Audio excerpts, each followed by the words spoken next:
Flying Sikh Padmashri Milkha Singh का निधन हो गया। बीती रात करीब 11:30 बजे उन्होंने पीजीआई चंडीगढ़ में आखिरी सांस ली। वो कोरोना से संक्रमित थे और 1 महीने से उनका इलाज चल रहा था। बीते 3 जून को ही उनकी पत्नी का भी निधन हो गया था। 91 साल की मिल्खा सिंह के निधन पर राष्ट्रपति और प्रधानमंत्री ने शोक जताया और श्रद्धांजलि दी।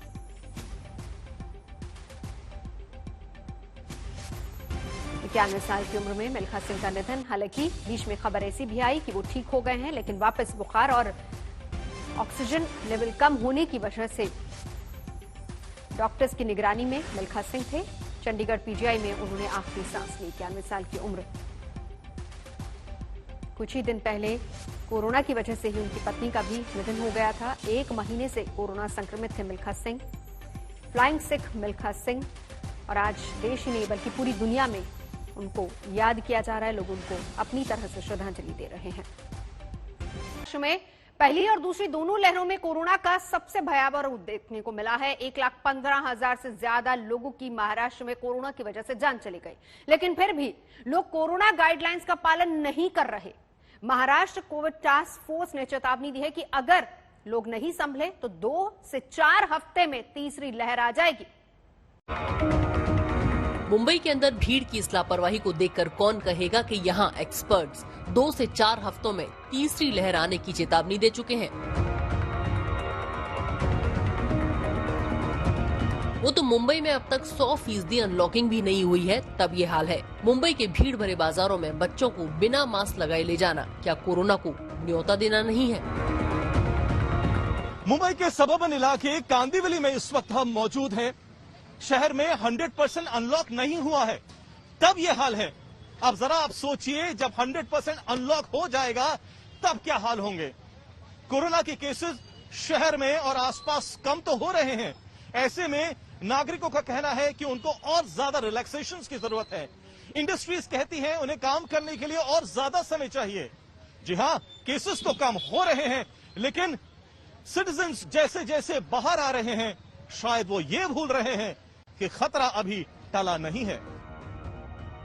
मुंबई में पिछले 24 घंटे में कोरोना के 762 केस आए हैं और 19 लोगों ने दम तोड़ा है। यानी आंकड़े बिल्कुल ऐसे नहीं है कि कोई छूट ली जाए। ऊपर से टास्क फोर्स बता चुकी है कि कोरोना का डेल्टा प्लस वेरिएंट काफी ज्यादा संक्रामक है। जो संभावना थर्ड वेव की जताई जा रही है वो भयंकर हो सकती है और इसके लिए आम जनता को एप्रोप्रिएट कोविड बिहेवियर का इस्तेमाल करना बहुत जरूरी है।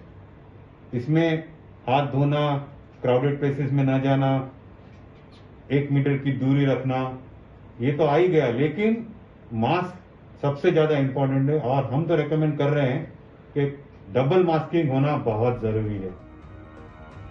महाराष्ट्र में इस समय ब्लैक फंगस भी बड़ी चुनौती बना हुआ है। ब्लैक फंगस के महाराष्ट्र में 7,359 केस आ चुके हैं और 653 लोगों की जान जा चुकी है। राज्य में अब भी ब्लैक फंगस के 4,403 एक्टिव केस हैं।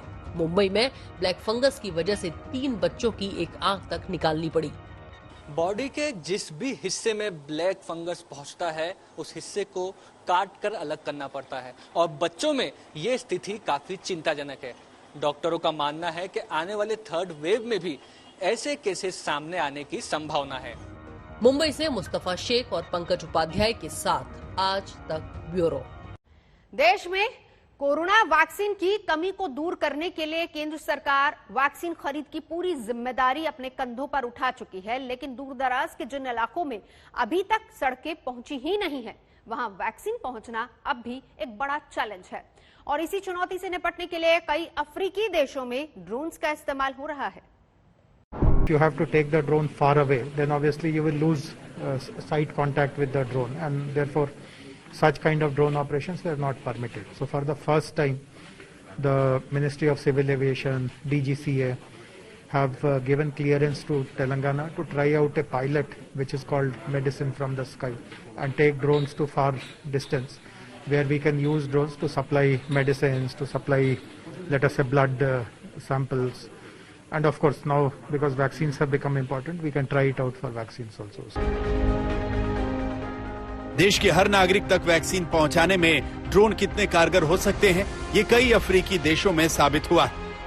जहां दूर दराज के इलाकों तक वैक्सीन पहुंचाना मुमकिन हो पाया है तो सिर्फ ड्रोन्स की वजह से। भारत में भी दूर दराज के इलाकों में वैक्सीन सप्लाई के लिए ट्रकों से लेकर बाइक तक का इस्तेमाल हो रहा है। ट्रैफिक जैम और खराब सड़कें होने से वैक्सीन की बर्बादी का प्रतिशत ज्यादा होता है। जिन इलाकों में सड़कों का नेटवर्क नहीं है या तो जो जंगली इलाके हैं, वहां वैक्सीनेशन एक बड़ी चुनौती बन गया है। ऐसे इलाकों में ड्रोन की मदद से यह काम बड़ी आसानी से किया जा सकता है।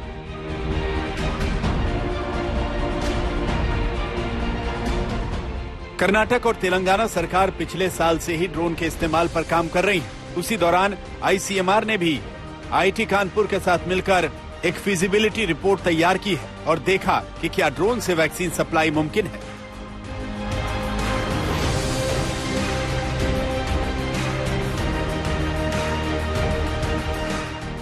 कि दूर दराज के एरिया जहां पर वैसे पहुंचना आसान नहीं है, चाहे वो ट्राइबल एरियाज हैं, जंगल के इलाके हैं या पहाड़ी इलाके हैं, नॉर्थ ईस्ट के स्टेट्स हैं जहां पर मुश्किल होता है, कई बार बहुत थोड़े से लोग होते हैं और उनके लिए दवा पहुंचानी है या वैक्सीन पहुंचानी है। तो ये आईआईटी के साथ मिलकर आईसीएमआर ने ये स्टडी करी है और ये बहुत ही महत्वपूर्ण है और इसका सफल परीक्षण हो चुका है। अब इससे खाली वैक्सीन की ही डिलीवरी नहीं हो पाएगी, जो जीवन रक्षक दवाइयां हैं कई बार इमीडिएटली पहुंचाने की जरूरत होती है और जमीन के रास्ते पहुंचाना आसान नहीं होता है, उसको ड्रोन के द्वारा कर सकते हैं। तो ये एक देश की वैज्ञानिक उपलब्धि है। स्टडी के उत्साहजनक नतीजे आने के बाद इसी 11 जून को टेंडर जारी किए हैं। टेंडर की शर्तों में ये भी बताया गया है कि वैक्सीन सप्लाई के लिए ड्रोन्स कैसे होने चाहिए, जैसे कि beyond the visual line of sight, कम से कम 35 किलोमीटर तक की दूरी एक बार में कवर कर सके, बिल्कुल सीधी उड़ान भर सके ताकि वैक्सीन को नुकसान ना हो, जमीन से 100 मीटर तक की ऊंचाई पर उड़ान भर सके, कम से कम 4 किलो पेलोड लेकर उड़ने में सक्षम हो, बेस स्टेशन से नेविगेट किया जा सके, वैक्सीनेशन सेंटर पर लैंड करके वैक्सीन डिलीवरी कर सके और डिलीवरी के बाद वापस कमांड सेंटर तक लौटने की तकनीक हो। फिलहाल ड्रोन कंपनियों के साथ वैक्सीन सप्लाई के लिए 90 दिन का करार किया जाएगा, जो बाद में जरूरत के हिसाब से बढ़ाया भी जा सकता है।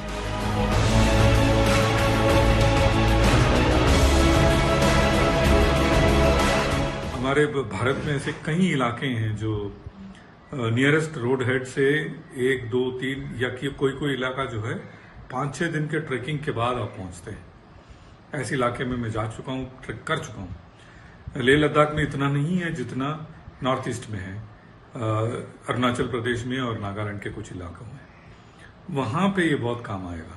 सो ये ट्रायल्स को एक टेक्नोलॉजी डेमोन्स्ट्रेशन के हिसाब से देखना चाहिए हमको, और इस टेक्नोलॉजी डेमोन्स्ट्रेशन से हमको ये पता लग जाएगा कि हम दवाइयां हों या वैक्सीन हो, ड्रोन के माध्यम से हम इसको भेज सकते हैं आगे।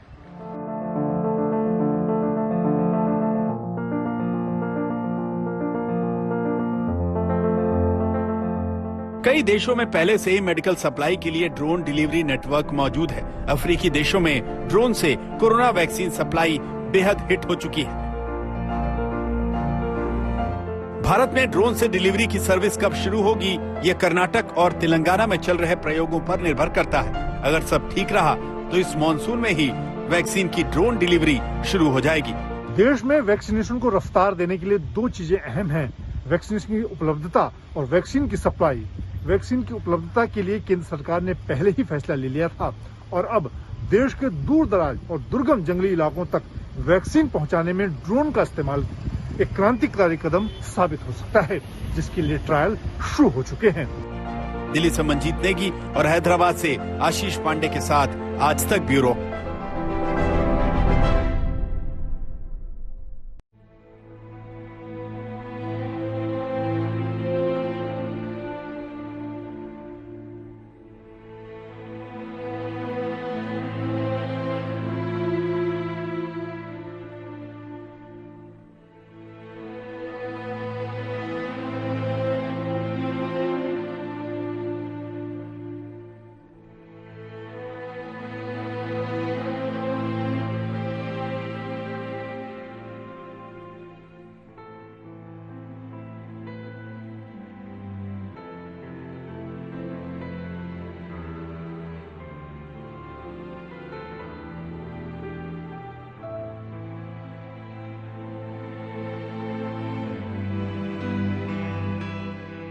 बड़ी खबर और दुखद सबसे पहले, नहीं रहे फ्लाइंग सिख मिल्खा सिंह। लेजेंडरी मिल्खा सिंह 91 साल की उम्र में उन्होंने आखिरी सांस ली। कोरोना की वजह से काफी समय से बीमार चल रहे थे और चंडीगढ़ पीजीआई में उनका इलाज चल रहा था। हालांकि ठीक होने के बाद वापस घर लौट आए थे, लेकिन उसके बाद एक बार फिर से बुखार और सांस लेने में तकलीफ हुई, जिसके बाद उन्हें वापस डॉक्टरों की निगरानी में रखा गया।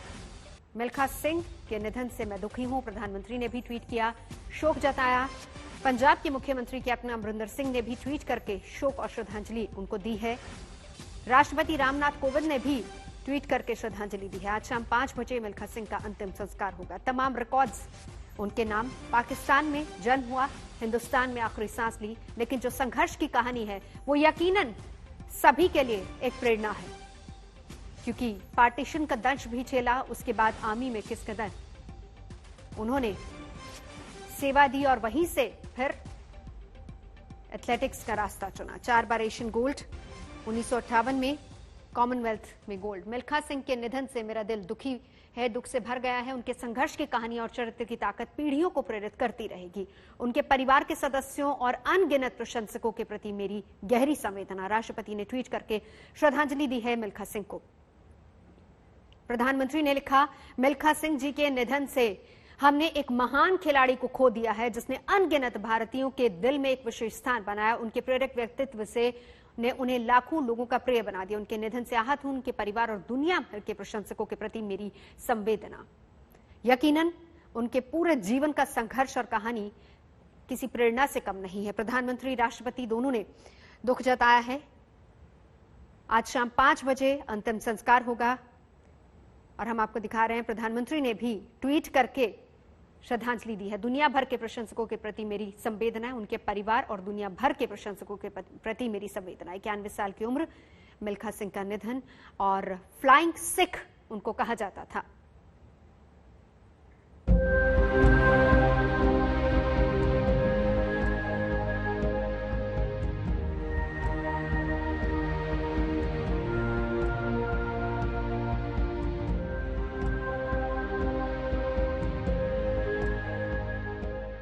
नहीं रहे फ्लाइंग सिख मिल्खा सिंह। कोरोना के ट्रैक पर जिंदगी की रेस हार गए मिल्खा सिंह।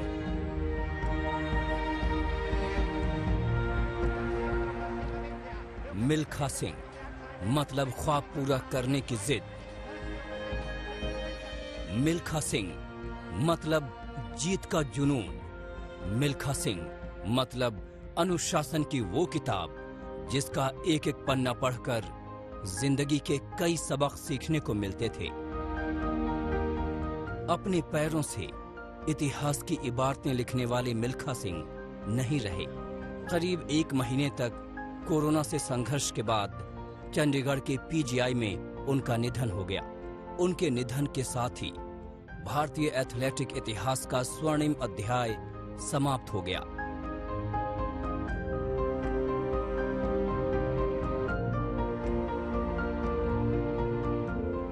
91 साल की उम्र में भी युवाओं की फिटनेस को मात देने वाले मिल्खा सिंह ने दुनिया भर के एथलेटिक ट्रैक पर अपनी कामयाबी का परचम फहराया था और तिरंगे को सम्मान दिलाया था।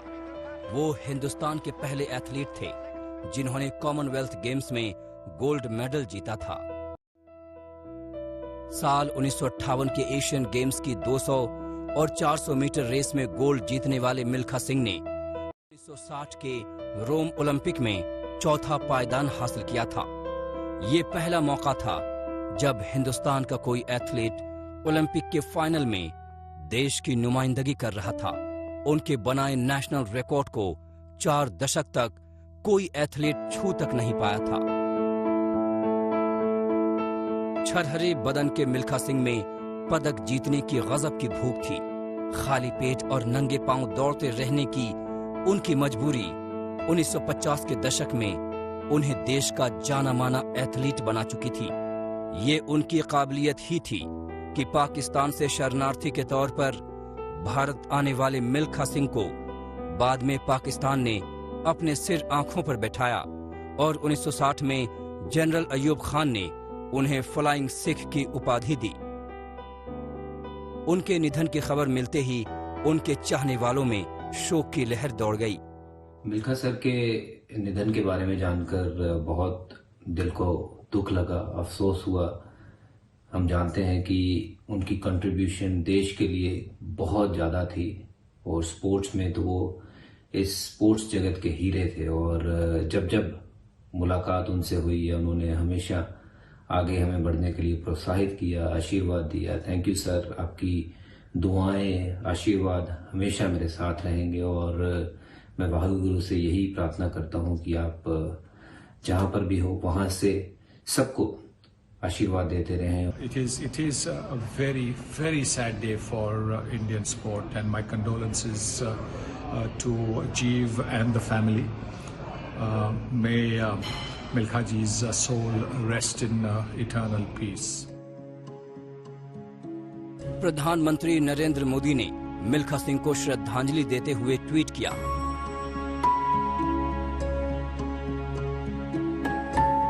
हमने एक महान खिलाड़ी को खो दिया है। असंख्य भारतीयों के दिलों में उनके लिए खास जगह थी। उनके व्यक्तित्व ने उन्हें लाखों लोगों का चहेता बना दिया। उनके निधन से दुखी हूं। वैसे हर किसी को उम्मीद थी कि मिल्खा सिंह कोरोना के खिलाफ जंग जीत जाएंगे। हालांकि हफ्ते भर पहले ही इस महामारी की वजह से उन्हें अपनी पत्नी को खोना पड़ा था। इस जंग के दौरान 2 बार ठीक होकर वो अस्पताल से घर भी लौट आए थे, लेकिन गुरुवार को बुखार होने और ऑक्सीजन लेवल कम होने की वजह से उनकी तबीयत बिगड़ती ही चली गई और शुक्रवार की देर रात को वो दुनिया को अलविदा कह गए। मिल्खा सिंह चले गए, लेकिन अपने पीछे वो एक ऐसी विरासत छोड़ गए हैं जिस पर देश हमेशा नाज करेगा। उनके संघर्ष पर बनी फिल्म भाग मिल्खा भाग ने बड़े पर्दे के कई रिकॉर्ड बनाए। बच्चों से लेकर बुजुर्ग तक कामयाबी की उनकी कहानी के कायल थे। वैसे भी संघर्ष की खदान से निकले इस हीरे ने अपने आप को ऐसे तराशा था कि उनकी चमक हमेशा हमेशा के लिए हिंदुस्तान के नाम को खेलों की दुनिया में बेशकीमती बना गई। आज तक ब्यूरो।